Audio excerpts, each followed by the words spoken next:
कैसे हैं दोस्तों, आशा है आप सब अच्छे होंगे। आज मैं आपको एक नई कहानी सुनाऊंगा। आइए शुरू करते हैं।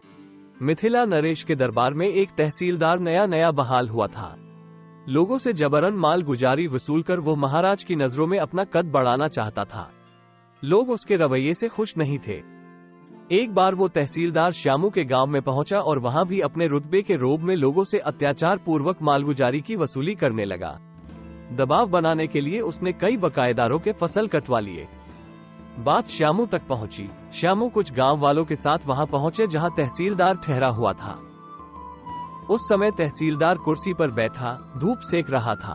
उसने गांव वालों को आया देख अपनी दाढ़ी सहलाते हुए कहा, इस समय तुम लोग यहाँ क्यों आए हो?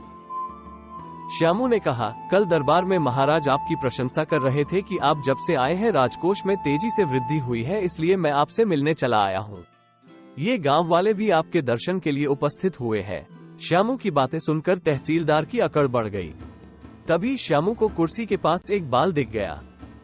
उसने उस बाल को चुटकी से पकड़कर उठा लिया, उसे माथे से लगाया, फिर उस बाल को चूमा और अपनी दोनों आंखों से सटाया, फिर धोती के खूंटे में बांध लिया। गांव वाले अचरज में डूब गए कि श्यामू को ये क्या सूझी कि इस जानवर से बदतर आदमी के बाल को इतना सम्मान दर्शाते हुए सहेज रहे हैं। गांव वालों ने पूछा, पंडित जी, बाल आप क्यों सहेज रहे हैं? श्यामू ने कहा, मेरे तो भाग्य ही जग गए। मैंने सुबह सुबह सपना देखा कि मुझे भविष्यवाणी हुई है कि जाओ तहसीलदार साहब के दरबार में, वहां से उनकी दाढ़ी का एक बाल किसी तरह प्राप्त करो। यदि तुम ऐसा करने में सफल रहे तो तुम्हें किसी चीज की कमी नहीं रहेगी। तहसीलदार का बाल जिस किसी के भी पास होगा उसके भाग्य चमक उठेंगे और दीन दशा से मुक्ति का मार्ग मिल जाएगा।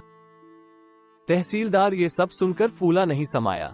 कुछ ग्रामीण बड़े और तहसीलदार के पांव छू लिए। बहुत श्रद्धा और विनय के साथ उससे एक दाढ़ी का बाल मांगा। तहसीलदार ने अपनी दाढ़ी से एक बाल नोचकर उन्हें थमा दिया।